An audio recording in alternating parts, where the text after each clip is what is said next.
First memories of music. Well, I mean, it's gonna sound a bit repetitive, but for me also, I mean, just listening to music with, you know, my family. So especially my dad puts on, you know, even now he puts on loads of CDs in the car, and even now I'm just discovering new music through him. So he'll like get a record out and I'll be like, wow, that's really good. So it's like he's basically shaped my music taste, and the people I surround myself with, you know, that's what's, you know, shaped my music taste. But then also looking at like my bass playing style and trying to like progress kind of musically and technically has also done that. So yeah, my first memories of music are like a big link to my playing style now and kind of my view of music. What made you start playing? So initially, well, my dad's a guitarist, and initially I wanted to play guitar, and I've played music in a lot through primary school, and then I think last year of primary school I put down the glockenspiel actually, and I picked up the bass, so which is an interesting move. I mean, I'm happy I've done it now, but I don't know, I really like the guitar, but I just really wanted something different. I didn't want to just follow in my dad's footsteps and playing guitar, so I wanted to just try like an instrument that's like guitar, but it's not exactly. So I picked up the bass. My dad had like an old bass, so I just picked it up, and I was like, yeah, I felt like I could get used to this. So what made you stick with it? I feel like bass players are in such high demand that it's hard not to stick with it, because you're always being like pulled into different gigs. So someone's like, oh wait, you play bass, so can you join this band, can you do this with me? So it's like it's things like that. You don't really ever choose to play bass. Kind of the bass like chooses you, and you kind of get stuck with it because people are like always asking to do, you know, you have to do favors for people and stuff. So what are your earliest memories of Red by Night? So I'm the newest member of Red by Night, and my earliest memories are not really that early, but it was my audition actually in Rabanas, which was it's like a big like blue box in the middle of Birmingham, and yeah, it's like a rehearsal studio. So it was getting in there. I was so nervous, and I sat down and I could see, you know, these guys my age just and I was like, I've got no opinion on it. They might be amazing, they might, you know, they might be terrible, I don't know. So you know, it's playing a few songs, and they're giving me a list of a few songs to play, so just, you know, a few covers, so, you know, some grungy kind of stuff, some Nirvana. Anyway, I digress. So I was like, do you guys know any Iron Maiden? And we started jamming The Trooper by Iron Maiden. So, and they were like, so, and I was like really worried. I was like, there's so many other bass players. Did I get the gigs? So yeah, I ended up getting the gig there. So that's awesome. What was that feeling like when you got the gig? I don't know. I was really relieved, of course, but I just didn't really think at the time. I didn't really know where I would go with Red by Night, because what shaped Red by Night is really our friendship. I mean, we're all really good friends. We're not just like musicians who work together. So it's yeah, that definitely.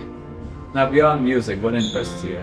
So outside of music, I have a lot of like academic things. So I'm really interested in like geography and the environment. So especially environmental science. I think that's really interesting. I'm really interested in biology and chemistry, and I'm just a bit of a nerd like that, so I just do enjoy that kind of stuff. I love maps and looking at old maps and like really boring stuff like that. So yeah. What's the weirdest bass technique you've tried? Weirdest bass technique? Ooh, I mean, I do a lot of slap bass, and which I guess is not really that weird. But then I've also tried a bit of tapping, which I'll be honest, I need to get good at, because I'm not very good at that at the moment. So something I need to work on. But I would say there's a Swedish bass player from a band called Dirty Loops called Henrik Lender, and he's got this special type of slap bass playing, which is inspired by like bluegrass and country artists, and it's like this legato style of playing, and I fell in love with that, and I spent hours and hours just trying to get it, and now I feel like that's part of my playing style now. So yeah, I love Henrik. He's such a good bass player. So. What's your favorite Red by Night song and why? Ooh, favorite Red by Night song. I mean, I have to say Controlled because I've got a solo in it, but you know, I'd actually say Burnt because I just love like the energy that song brings when we play it live. It's just, I just hear Theo playing the first few notes and I'm just like, yeah, I'm ready to go. So it's Burnt. How do you feel before a gig? It depending on the gig, I mean, I feel nervous, but I also feel increasingly excited as we get to the venue, and I really actually enjoy setting up, and I feel like that brings a lot of like energy to the gig, just setting up, getting everything ready, and it's like the suspense of the gig, which I really enjoy. How do you view your role in Red by Night? I mean, as a bass player, you have to be the backbone of a band with the drummer, so you have to really, you have to know your drummer really well, and you have to practice with your drummer, and you have to be good mates with your drummer, so that's all good. And it's, I mean, my role is kind of just, not really in the background, but, just holding everything together. I mean, I love Joe and Theo's guitar playing, and they've got these amazing solos in a lot of the songs, so it's kind of sitting back, especially in some of the ballads. I really like my playing there. And it's trying to be melodic, but also,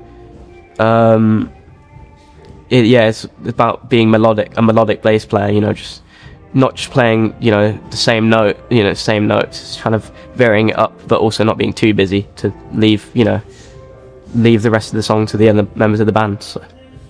You mentioned drumming. How do you lock in on Ollie's drumming? So with a drummer, to lock in with a drummer, I mean, first you have to have a good drummer, which is good because, yeah, Ollie's an incredible drummer. So, but it's just practice, really, and practice makes perfect, and just working with Ollie, working with his groove, talking about influences as well, seeing what influences him, because if you see what's influencing him, then you can you can guess fills before they happen, and practicing songs, and you're like, oh yeah, he's going to do a fill here, so I'm going to leave this, or he's not going to do a fill here, he's going to leave it to me, so I'm going to play a bit. So I think listening to a lot of funk has helped me kind of get my groove, with drummers, because that's what it's all about, really. It's like Bootsy Collins' funk formula, so things like that. What do you think the future holds? So for Red by Night, I mean, it's really just it's I can't really see a boundary, it's really difficult, but I would love to go touring, to other countries. That would be a dream of mine. I just like to see the world, and just I want people to experience our music because we love it, and we want other people to enjoy it as well. So